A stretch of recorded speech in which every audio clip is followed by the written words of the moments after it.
This is episode 43 of the Fitness Plus Technology Podcast with Marty Weems, Stefan Underwood, and Tristan Pierce from Team EXOS. Someone follows their passion and fitness is their passion and they want to share that with others, and the industry leads itself to that. There's a really low hurdle to get in the game and start to work with people and serve people and share your passion and knowledge, and then really quickly the industry starts to suck that right out of you because it ends up being this really extraordinary day that starts at 4:30 in the morning and goes till 10, 11 o'clock at night. It becomes a relentless grind for a lot of folks, and we see technology as a means of expanding that. Welcome to the Fitness Plus Technology Podcast for club owners, operators, and fitness professionals. I am your host, Josh Trent, and this is your number one trusted resource for the accelerating world of fitness technology. Each week, we bring you an expert interview with a global influencer at the crossroads of fitness and technology. You'll gain the insights, tools, and inspiration you need to stay connected to the pulse of what matters most for your fitness business in the age of exponential technologies. On episode 43, get ready for an in-depth interview with not just one, but three high-level fitness industry professionals from EXOS, a company who's a leader in human performance, employing more than 3,500 people in over 400 locations worldwide. We're exploring how new technologies are force multiplying the reach and efficacy of Fit Pros to deliver an intimate and powerful experience both for clients and athletes across the world. Now, this interview is going to inspire you, whether you're an operator, owner, or pro, and it's also going to be very thought-provoking as we challenge the conventional wisdom in the fitness industry. And I have to say myself, after training clients for over 10 years in our space, on the floor, this was one of the most powerful conversations I've had in the direction I trust this industry must go, with the use of technology to finally scale a trainer and a team's services to a level of sustainability through what Team EXOS calls force multiplied fitness training. As you know, if you've been listening to the show for a while or you spent years in the industry, the hour-for-hour trainer model is undergoing the largest disruption we've had in over 40 years. And in my opinion, it's right on time, because there's too many of our fit pros that are leaving the space with an incredible amount of service and passion still left inside them.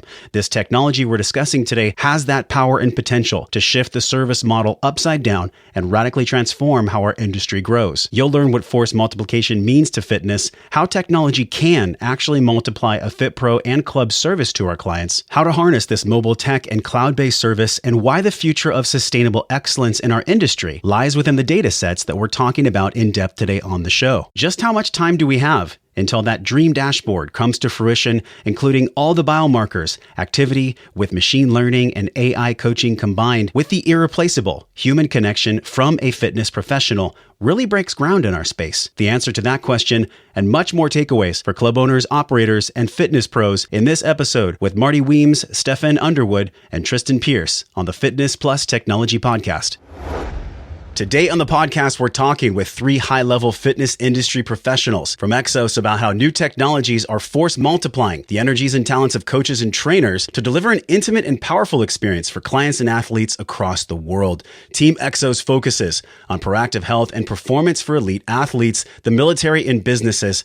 I'd like to welcome Marty Weems, Stefan Underwood, and Tristan Pierce to the Fitness Plus Technology Podcast. Welcome, gentlemen. Hey, thank you. Great to be here. Yeah, thanks for having us. So I want to give the audience a brief introduction. Quickly, let's go with Marty first. Just tell us, guys, what do you do for EXOS? Why do you do it? Yeah, so my official title is Vice President of Strategic Business, which gives me three primary areas. One is our relationships with international sports teams, Olympic programs around the world, outside the U.S. primarily.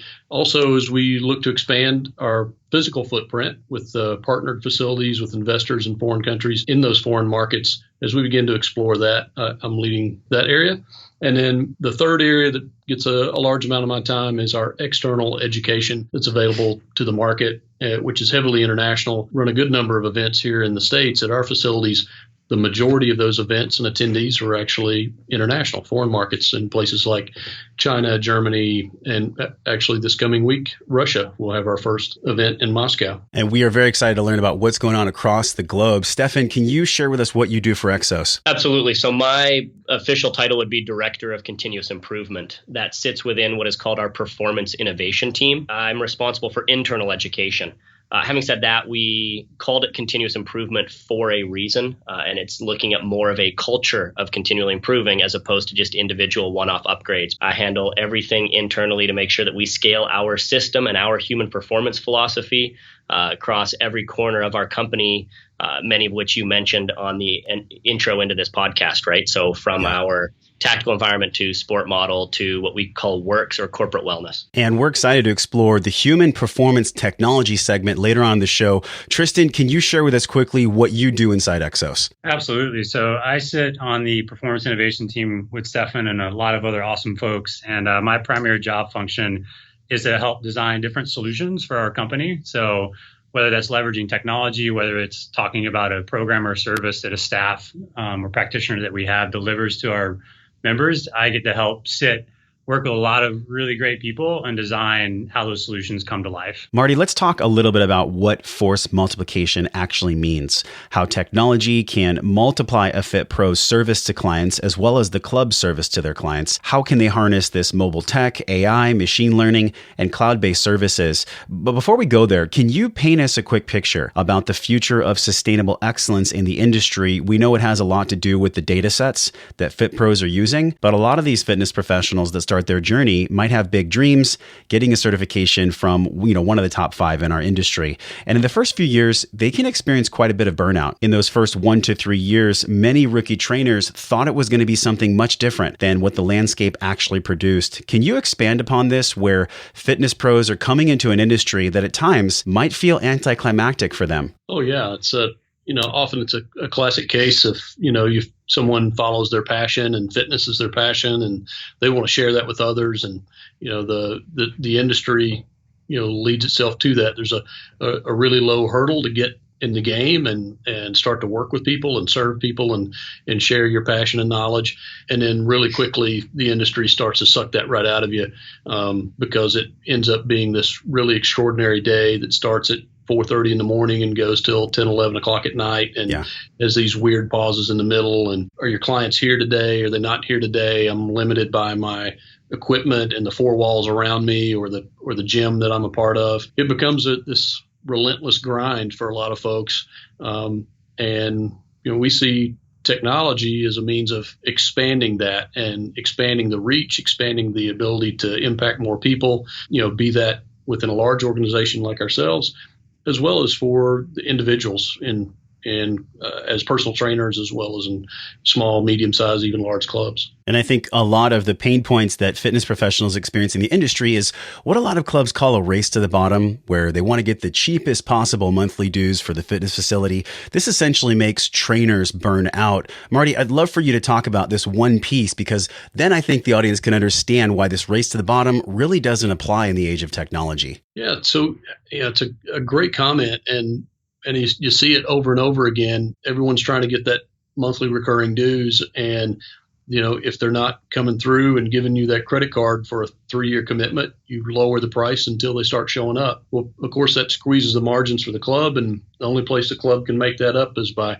cracking the whip on the personal trainers and making them these hardcore salespeople to drive revenue that's shared by both the trainer and the club. And it creates a tough relationship between a club owner and the trainers, as well as people trying to be a part of that experience. If you've got a trainer who's frustrated, not recovered, not regenerated, not well rested, they're not going to be in a great mood. That's going to impact their ability to serve each client. And next thing you know, that client's shopping for another club, shopping for another personal trainer, and now you've got a personal trainer and a club business slowly eating itself, and with burnout and eventually closure. Yeah, and I think the services that we're seeing that are impacting people, obviously your model is highly successful. Club Industry just came out with the top 100 gyms of this year. You were ranked number 11. Can you tell us, maybe Tristan, why you believe EXOS was number 11 on that list? What are you guys doing a great job of when we look at leveraging technology? Yeah, absolutely. I think before I jump into the technology part, I think one thing we all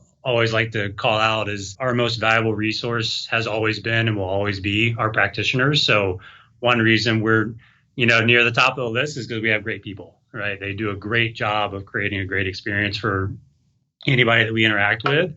And then I think the cherry on top is how we've been able to weave in technology to help really scale the impact, as Marty was saying, that our practitioners can have with the people that we work with every single day. It's always for us, how can we get outside of the four walls of the facility? And we know that we only have so much face time with folks, in a given day and in a given week. And technology has really unlocked our ability to be able to get outside of the four walls, indirectly connect with folks, on a much more frequent basis and provide support, that they need to keep taking the next step forward on their journey, whether that's, encouragement, accountability, whatever it might be. And we've been able to bake up a lot of in-house solutions in the technology world that I really think differentiate us from a lot of other folks in the market. And it's really helped our practitioners, again, scale what they do and create a much bigger impact as opposed to just having that 30 minutes, 45 minutes, hour in front of somebody once, twice, 3 times per week. And this massive disruption that technology is inducing for the industry, I think is seen in a lot of your segments, the EXOS services, sports performance, tactical performance, adult training, youth and high school, physical therapy, on-site education, including the human performance tech segment, nutrition and corporate wellness with the Journey platform. Stefan, the Journey platform, is this something that applies to all corporate wellness programs, or is this only for the higher echelon, like the Intels, the Googles? Ultimately, the way the platform is designed is that it really is scalable and appropriate for all people. Now, that doesn't mean that every account chooses to implement and utilize Journey, but really we're talking about a simple tool that, again, augments or supports the coaching staff there and helps us look at things through the lens of our 4 pillars: mindset, nutrition, movement, and recovery. So looking at what we call a performance quotient, but helping ultimately increase the self-awareness of the individual who's going to utilize and implement that tool, which ultimately just helps drive more meaningful and impactful conversations with the staff at that site. Right. So if we have the client engage with this platform, it's not replacing the coach again, but it, as I said, it augments things. Ultimately will help. I'll utilize an analogy of a car with 4 tires. So I just listed 4 pillars: mindset, nutrition, movement, recovery. That's like the 4 tires on a car. If any one is flat, that car is not moving forward very efficiently. So helping connect the dots for people to understand maybe why their recovery pillar or their, let's say, poor sleep hygiene is something that we know plagues our country. Sure. Why that may be affecting some of their physical goals, that they maybe haven't connected those dots. So again, we increase the self-awareness, ultimately driving more impactful, meaningful conversations with the staff. So it really is designed to be used by anyone, not saying all client sites implement it, but yeah, it can be utilized for anyone. So EXOS, 3,500 people plus 400 locations worldwide. I think we've done a great job of painting the pain point picture in our industry space. Marty, when we look at disruption, this ability to force multiply the coach, the trainer through the use of tech, how do we do this? What's working well at EXOS? There's some things that are working well and some things that we'll announce here in the future that touch some areas where we've not quite filled in all the space yet. But certainly tools like Journey are working well. Tools like our performance quotient are working well. And as well as some old-fashioned tools like Skype and email can be really powerful to get things beyond the space that we're in and allow us to get outside the 4 walls and expand our capability. But a big piece of our methodology is around efficiency of use of space and putting our staff in positions that they can easily work with multiple athletes at the same time by systematizing the approach and the training programming. And that's been really effective. And we do that by creating a really great educational foundation and a common methodology. From that foundation perspective, we can start to layer on some of these tools within, say, our corporate environments or community environments or with the military and in sport, so that the classic model of one-to-one, one coach, one client, or, one coach, 2 clients at a time, we can touch more people in the same amount of hours.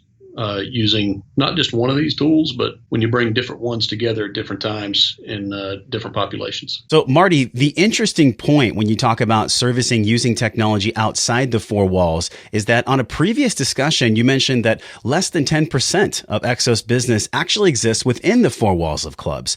Can you share with our owners and operators listening how you're actually accomplishing that? Yeah, so much of our business model is about us taking the service to our client. in the sports space, we send our staff to integrate with the sports team. With the military, we do the same thing. So, we'll send a staff of, close to 300 people that we have right now with secret or top secret security clearance. And they go to work every day by walking onto military bases and serving the client where they are, where they train, where they live. And, the great thing from a business model perspective is all of that CapEx expenditure, all of the overhead that cripples so many clubs, it's not ours. The client carries that.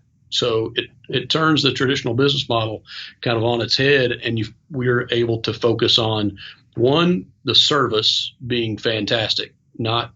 We don't have to worry about, what the lights are today, or is the bathroom clean, or, are fresh towels out in those settings. For the most part, depending on the client we're engaged with, sits with someone else. So we focus on the thing we do really well. In a corporate environment, or what we call a community environment, we may take on some of those additional services of, managing things like towel service and facility upkeep of some sort, equipment maintenance. But again, the CapEx expenditure and things like monthly utilities, those kind of things, we're in the customer space. We're going to the customer. We're not dependent on customers coming to us. Literally the globe is our place to go work. I think you scale that down to the typical club owner. They're used to living in a world where they draw a 5-mile radius around their club, and here's my potential clientele, and they're all coming to me. That opportunity exists to scale beyond that and think in terms of, how can I find clients where I take my staff, send my staff in a mutually cost-effective way out to certain customers that they identify and cultivate, as an example. Stefan, when we look at improvement for technology, there's some pretty big gaps that exist right now for a lot of club owners. How do you connect data with sustainable behavior change? We look at human performance technology with EXOS, the tools and the guidance. It's meant to upgrade life performance for humans, for clients, for all people. How are you doing this? How are you filling the gaps between data sets and behavior change? I think that's a great question, because we are inundated as a culture now. We are flooded with data. And we often talk about the so what, now what, and that now what is the critical piece. We have to provide context to the data. Data is useless. All this technology, in my opinion, I shouldn't say useless, but really does not serve much value until you can provide meaningful context to it, until you can boil it down to where it makes sense and matters to a person. And that's how you can ultimately now leverage behavior change and behavior upgrade. So ultimately, it comes back down to that balance of the practitioner and the technology serving as a force multiplier, not replacing. I think the technology and the data alone struggles with behavior change, but as I spoke about before, driving more meaningful conversation really does help. Self-awareness is a huge part of behavior upgrade, and if that technology allows to increase self-awareness for the user, that's going to help with behavior change. That would just be one simple example. But as we look at our ESD or energy system development technology that we come preloaded on Precor machines that Tristan could certainly speak more about, but that's going to ultimately help serve as an extension of a program. It isn't the lone program. Yeah. While it could be, we know that that isn't going to be the most lasting or impactful way to utilize it. So the short answer is you have to provide context, and you need to ultimately have the link with the practitioner to make it meaningful and provide the now what after the so what. Yeah, I'd love to have Tristan weigh in, because we know in our space, it's not technology, it's not people, but it's definitely both, especially at this intersection. What does this mean, Tristan, to use technology to increase human touch and just the quality of that human touch so that people can change their behaviors for the long term? Yeah, absolutely. I think technology kind of pulls the curtain back for us a lot of times, right? If you think about it, I don't know, let's say 15 years ago, right? Somebody was going to come in for an initial consultation with a trainer, a coach, dietitian, whoever, they're starting from square one. It's, hey, nice to meet you. Let me spend 30 minutes, an hour, just pelting you with questions, right? And getting to know you and understanding what are your habits and what are your preferences and what do you like to do and what do you not like to do. So then I can design some type of plan for you, and we'll work on delivering it together. One example for us with the Journey platform, a lot of folks have the opportunity to take a little assessment before they ever come in and interact with any EXOS team member. And what we do in that assessment is try to get a gauge on some behaviors that those people have and habits that they have as well. And as Stefan talked about earlier, we frame that up around our 4 pillars of human performance. And so within each pillar, there's certain qualities that we like to address, and those qualities normally manifest themselves as behaviors. So if we have somebody come in or do it wherever they want, for that matter, on their phone, we're going to learn a little bit more about their behavior before they ever step foot, one of our facilities or, step in front of one of our coaches.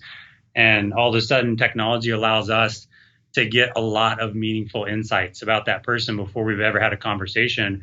And now the first time they come in and they do sit down for that consult, I know a lot about them, right? I have a really good idea of habits that they currently have, and really important ones for that matter, that play a big role in, day-to-day sustainable performance. So that's one example that we use technology and leverage it to get to know people better before we ever even have a chance to get to know them, if you will. And this is a great point too, because, one of the things that we understand in that initial 30, 60, or even 90-day new member integration, unless you're doing some type of a movement assessment, unless you're doing an emotional intelligence assessment, why they're doing this, what their habits are, we know that people aren't going to succeed. And so when we look at journey and we understand, whether it's a wearable, whether it's a SaaS platform or some type of integrated coaching model through the use of AI, I'd love for this to be a popcorn question. When we look at AI, how do you believe AI will be servicing the industry in the next 18 to 24 months? What might AI and machine learning mean to the fitness industry? I'm excited about it.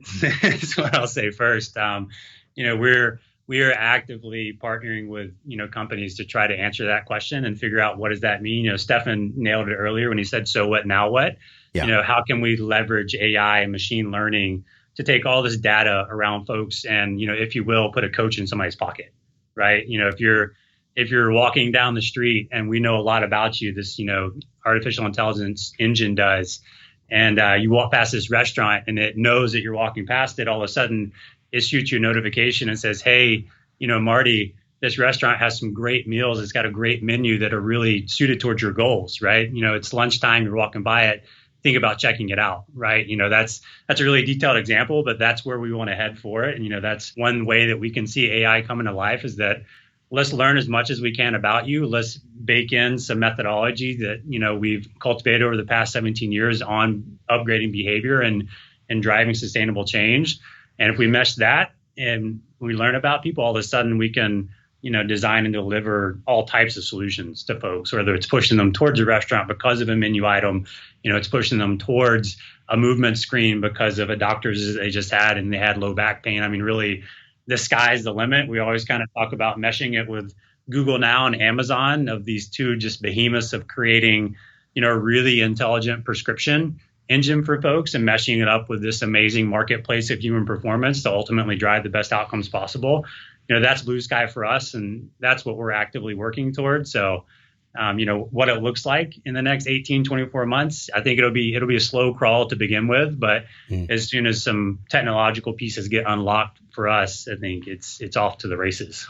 I know there's something coming up here where it's a partnership in technology. Who can comment on this? Maybe a great time to discuss the emerging tech that's going to come out in your partnership in the next few weeks. Yeah, I can take that. I'm really excited about what's coming out. I was actually just out at their offices last week in the Bay Area and sitting and learning the platform more. And you can be keeping an eye out for announcements in the coming weeks to month to 2 months, but very, very shortly.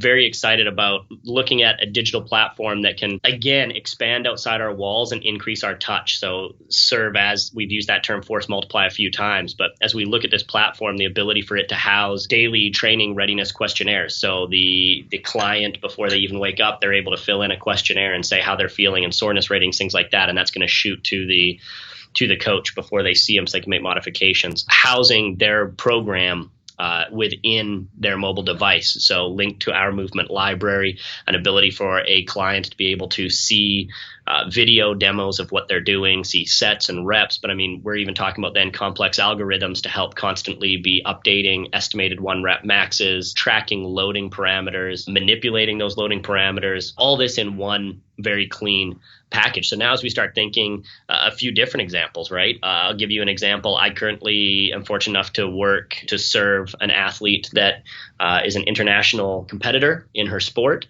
She lives internationally. So I'll see her for a month at a time for a training camp. But when I don't have her for the training camp, how do I, in the most impactful way possible, still get the programming to her and make sure she's executing it properly? And this is the type of platform that could do exactly that when you talk about distance coaching. But if we then talk about in our settings where we have personal training models, perhaps a client, it isn't in their budget to see their personal trainer 4 or 5 times a week. Maybe it's once or twice a week, but we can now, as a personal trainer, I can charge one price point for those in-person sessions, but get you access to this platform at a much cheaper price point to allow that to augment what we're doing in person. So I'll see you once to twice a week, but here's another once to twice a week on the digital platform. So we're really excited to be announcing this partnership formally coming up here relatively soon, but I could not be more enthusiastic about where we're going with that relationship. Wow, I am excited just listening to you. I'm picturing the dream dashboard that I think so many coaches and fit pros have been craving for many years. And I'm curious, when we look at the longevity model of this, whether it's an athlete, special forces, or just a weekend warrior, somebody that cares about how they're showing up in their life, how far off do you think we are, Tristan, from a dashboard that will be able to use different biometric sensors for hydration, for sleep, for emotions, steps and workouts, maybe even continuous glucose monitoring, just getting every kind of biosignature we can off of an athlete or an everyday Joe or Jane? How far away are we from being a reality? Oh man, I don't know if I can give a good answer to that question. I think you named a bunch of good markers and a bunch of good things that we can, use to evaluate folks' performance and drive prescription off of it. They all exist today. There's, a certain amount of them that will talk to each other, can live in one ecosystem, but it doesn't exist. And that's one reason we're actively exploring how to figure it out. That dream dashboard for not only a practitioner, but also just for a person to look at themselves. I think some can be real this year for sure. They're not going to be super robust. And I also don't think they're going to have, the so what, now what methodology that's going to drive the most meaningful impact. For us, I think not the dream dashboard, but part of the pie is coming, I don't know, probably in the next 18 months or so. And we'll slowly start to build on it, there moving forward. And the trick's going to be getting all the technologies to talk to each other, jumping through all the legal, loopholes. It'd be awesome to integrate medical records into an engine like this to drive prescription. But there's a lot of things, that you have to even begin to think about before we can do that. So the sky's the limit. I think it can be real in the next year or two, but it's not going to be the pipe dream that we're all thinking about for a little while yet to come. And Josh, I can jump in with just one other thought that goes back to a previous question you asked of saying, right off the bat to Tristan, why do you feel EXOS has been successful? And if I'm speaking as a person who had about 8 years of industry experience before joining this company 6 years ago, one thing that really I was impressed with when I joined the company was the manner in which things are systematized, as Marty spoke to. The ability to not get caught up in what's flashy or one piece of technology, but really understand where it fits. So and my job is to scale that wireframe, if you will, or that system across all of our employees. So we talk about a human performance philosophy where we step through, learn, design, deliver, refine. Let's first learn as much about that client as we can. Let's design what we want them to do and create dot connectors to make sure that they are engaging with the right either in-person or digital experience. Let's deliver it. And that's the true art of coaching. And then let's refine it, which this is a closed loop model. As I refine that program, I'm continuing to learn about that individual as I grow with them. And so that is a closed loop model where I'm constantly learning, designing, delivering, refining, learning, designing, delivering, refining. Mm-hmm. So as we start looking at technology and all these things, you mentioned a bunch of great biomarkers. We've talked about journey. We've talked about ESD technology. We've talked about the performance quotient. What's more important is how we've systematized of knowing where they fit along this journey. So is this a tool or technology piece that is going to help me learn about my client? Is it going to help me with the design of what I'm doing, or is it going to help me deliver or refine that process? And I think that's where the success will lie, is not jumping on what's flashy or trendy, but really being able to look at the best use of it and leveraging the technology appropriately. I'm curious, Marty, you go to these different countries and you see the kind of technology and the kind of mindset that these large and small and even medium chain facilities are doing. What do you think is being successful when we look at the mindset of European fitness organizations versus the organizations here in the States? Wow, man, what a great question that just could be an extraordinary dive into just differences in culture, differences in approach to movement training, fitness training, approaches to food, nutrition, culture by culture, it's really extraordinary. Every market's unique. I'm always really mesmerized by the really fast growing markets like a Brazil, like a China, all kinds of approaches happening in China, from trying to be the cheapest to trying to be the best and the most expensive. But ultimately their biggest approach is around personal interaction, personal training, kind of create some community. Yeah. That community and engagement is mobile technology heavy. Everyone works with a laptop in China, but everyone walks around with a mobile device in their hand. We think we function in a very mobile device capability, but they're on a different level. South Korea, Japan, and it permeates everything they do, including fitness. How far ahead are they? Well, sometimes it feels like an accelerating gap. So a lot of times the big difference is just speed of adoption. And China used to be a place of copycats, and that still happens for sure. It's easy to point to intellectual property theft and on different levels in different places, not just in China.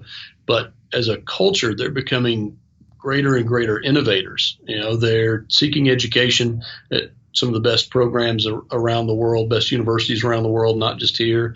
And they're taking that back, and then they're spending time working in some of the great innovative organizations of Silicon Valley, and then they're going back and they're working in places like Shanghai and Hangzhou and Shenzhen and Hong Kong and other places. So they're building on these things they've learned, and they're bringing remarkable creativity in the process and not just copying. There's going to be some really cool things, I think, come out of East Asia and especially Greater China, especially when I see the speed at which, you can look at some of the URSA predictions on the growth of the fitness market as is predicted in China right now, and the scale is insane. I wish I could better quote exact numbers from that, but that's pretty easy to find. And I see it in action when I meet club owners, when I start getting an idea of the scale of competition, the volume of competition in really